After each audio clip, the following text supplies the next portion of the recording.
अस्सलामुअलैकुम। Day to decode के इस फर्स्ट एपिसोड में हम बात करेंगे गौ राजनीति के उस चक्रव्यूह की जिसने आपके चूल्हे से लेकर लोगों की जान तक पर पहरा बिठा दिया है। साथ ही हम बात करेंगे मुस्लिम समाज को अब इस राजनीति का शिकार होने के बजाय क्या काउंटर नैरेटिव लाना चाहिए, उनका रद्द-ए-अमल क्या होना चाहिए ताकि इस तरह की राजनीति का जो रुख है वो पूरी तरह से बदल जाए। उस पर हम विस्तार से बात करेंगे। क्या आपने कभी सोचा है कि जो सरकार देश में वन नेशन वन इलेक्शन की बात करती है, जो सरकार यूनिफॉर्म सिविल कोड यानी वन नेशन वन लॉ लाने के लिए दिन रात एक किए हुई है, वही सरकार पूरे देश में गाय पर पूर्ण प्रतिबंध लगाने की बात क्यों नहीं करती है, यानी कंप्लीट बैन की बात क्यों नहीं करती है? आखिर क्यों ये सरकार one country one rule for cow की बात करने से कतराती है?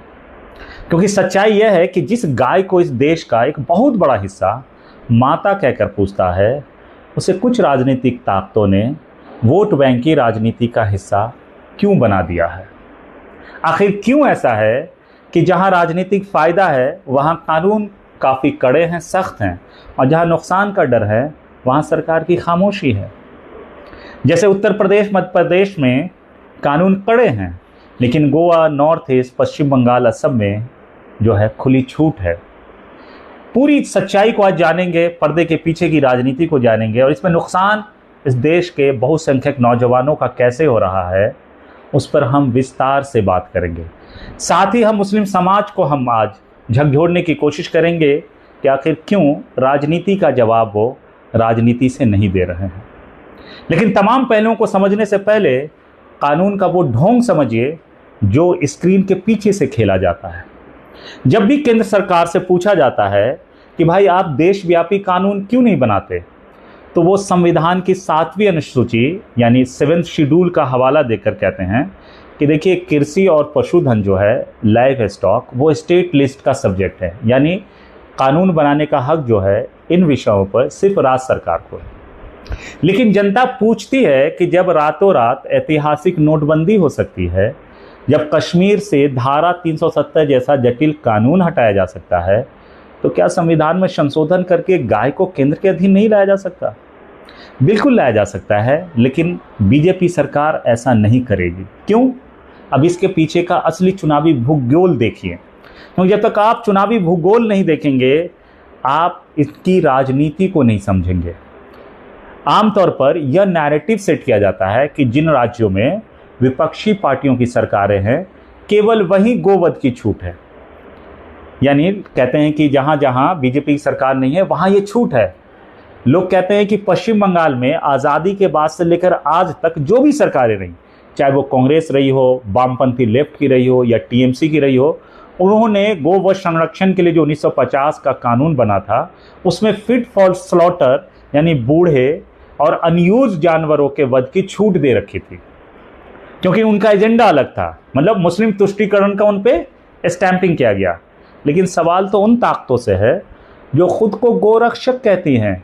जब असम और गोवा जैसे राज्यों में बीजेपी को पूर्ण बहुमत वाली सरकारें मिली, तो उन्होंने आज़ादी के बाद से चले आ रहे इस धर्रे को क्यों नहीं बदला? यानी 1950 का जो कानून है जिसमें फिट फॉर स्लॉटर वाला क्लाउज है, उसको हटा देते, पूर्ण प्रतिबंध लगा देते।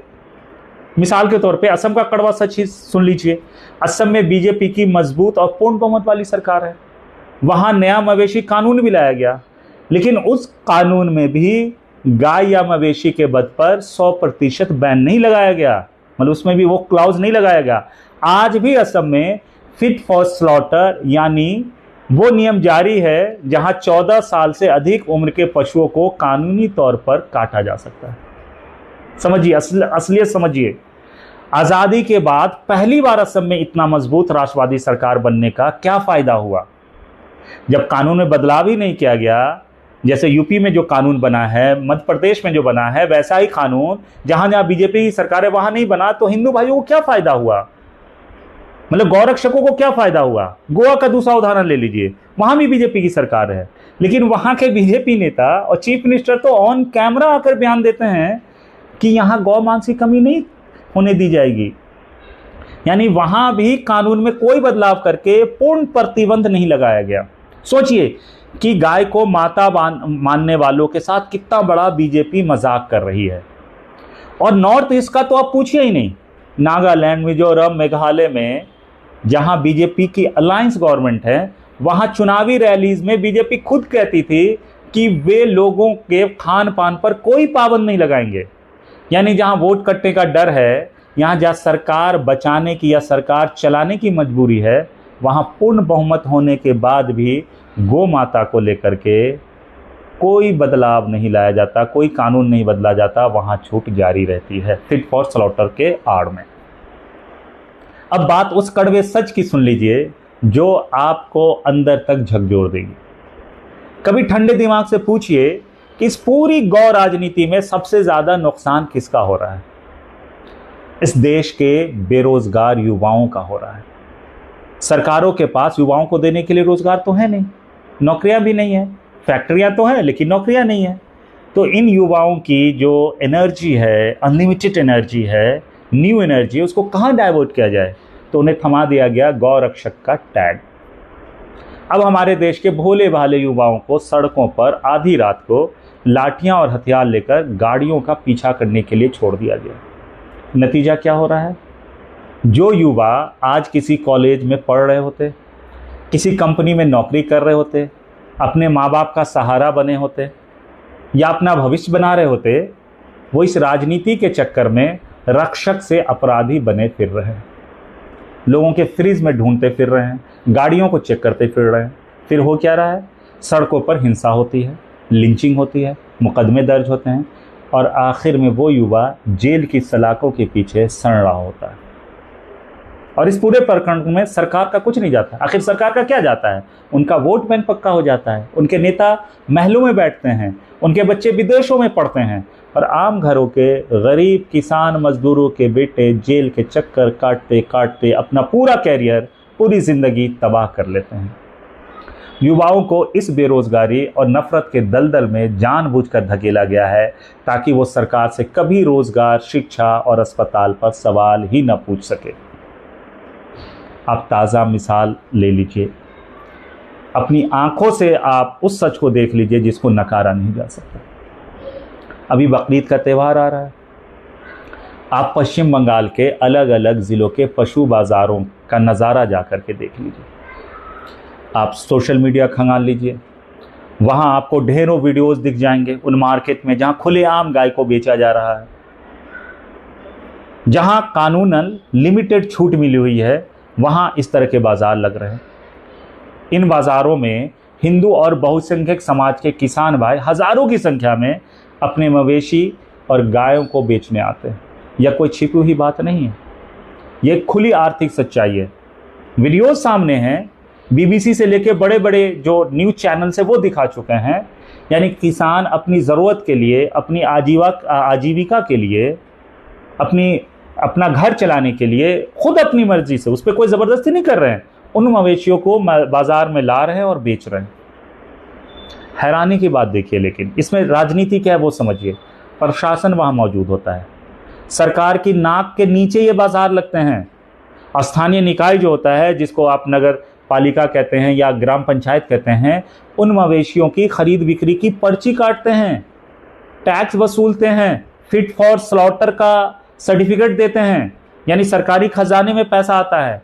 यानी जब तक बाजार में गाय बिक रही है, जब तक सरकार को टैक्स मिल रहा है, जब तक बेचने वाला बहुसंख्यक समाज का किसान हिंदू है, तब तक सरकार और प्रशासन को कोई आपत्ति नहीं होती। लेकिन जैसे ही वो मवेशी बाजार से निकलता है, यानी कोई मुसलमान कुर्बानी के लिए उसको खरीद के लिए निकलता है, राजनीति के करिंदे सक्रिय हो जाते हैं, एक्टिवेट कर दिया जाता है उनको। इस दोहरे मापदंड को आप क्या कहेंगे? इसलिए यह सवाल उठना ज़रूरी है कि राजनीति का शिकार सिर्फ एक ही समुदाय क्यों बनता है? हर साल ऐसी खबरें क्यों आती है कि गाय ले जाने या बीफ रखने के शक में किसी मुसलमान की भीड़ ने पीट पीट कर हत्या कर दी? लेकिन ज़मीनी हकीकत तो कुछ और है। ज़मीनी हकीकत तो यही है कि मवेशियों का व्यापार करने वाले, उन्हें पालने वाले, दूध बंद होने के बाद उन्हें बाजार में ला करके बेचने वाले अधिकांश लोग हिंदू हैं। यानी बहुसंख्यक हिंदू समाज के लोग आते हैं बेचने के लिए। लेकिन क्या आपने कभी सुना कि किसी बाजार में गाय बेचने वाले की लिंचिंग हुई हो? क्या कभी गाय बेचने वाले को जेल भेजा गया? क्या गाय बेचने वाले के खिलाफ कोई आंदोलन चला? क्या कभी उसमें कोई केस हुआ? नहीं। आंदोलन हो या हिंसा या कानून का डंडा सिर्फ आखिरी कड़ी एंड यूजर पर चलता है, यानी जो मुसलमान है वो शिकार हो रहा है। जो माता का सौदा कर रहा, जो मुनाफा कमा रहा, जो प्रशासन पर्चियां काट रहा, जो प्रशासन फिट फॉर स्लॉटर का सर्टिफिकेट काट रहा, वो कानून की नज़र से आज भी बचा हुआ है और भीड़ की नज़र से भी। यानी मुसलमानों को जानबूझकर इसका मतलब टारगेट किया जा रहा है। गाय सच में माता है तो माता को बेचने वाला, उसका कमर्शियल व्यापार करने वाला सबसे बड़ा गुनहगार होना चाहिए। अब सवाल यह उठता है कि फिर इस चक्रव्यूह को तोड़ा कैसे जाएगा? मुस्लिम समाज कब तक इस राजनीति का शिकार बनकर डिफेंसिव रवैया अपनाता रहेगा? डिफेंसिव मतलब कि कब तक आप संशोधन मांगते रहेंगे कि नहीं हमें करने की इजाजत दे दो या हमें कुर्बानी में छूट दे दो? कब तक? आप राजनीति का जवाब राजनीति से क्यों नहीं दे रहे हैं कि राजनीति का पासा ही पलट जाए? आप इस नैरेटिव को क्यों नहीं चेंज कर रहे हैं? आप क्यों नहीं कोर्ट पहुंच रहे हैं?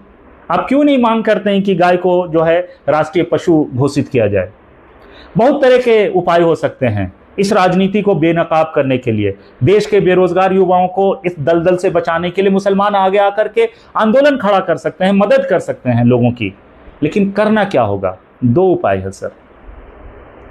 सुप्रीम कोर्ट में मुसलमानों को, मुस्लिम तंजीमों को, मुसलमान के बड़े बड़े लॉयर हैं, एक PIL दाखिल करनी चाहिए।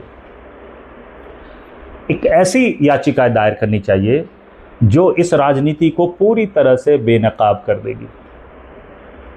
मुस्लिम समाज को, मुस्लिम तंजीमों को मांग करनी चाहिए आगे आकर के कि पूरे देश में गाय को राष्ट्रीय पशु घोषित किया जाए और पूरे भारत में बिना किसी राज्य के भेदभाव के गौवध पर 100% प्रतिबंध लागू हो, चाहे वो यूपी हो, बंगाल हो, असम हो या नॉर्थ ईस्ट हो।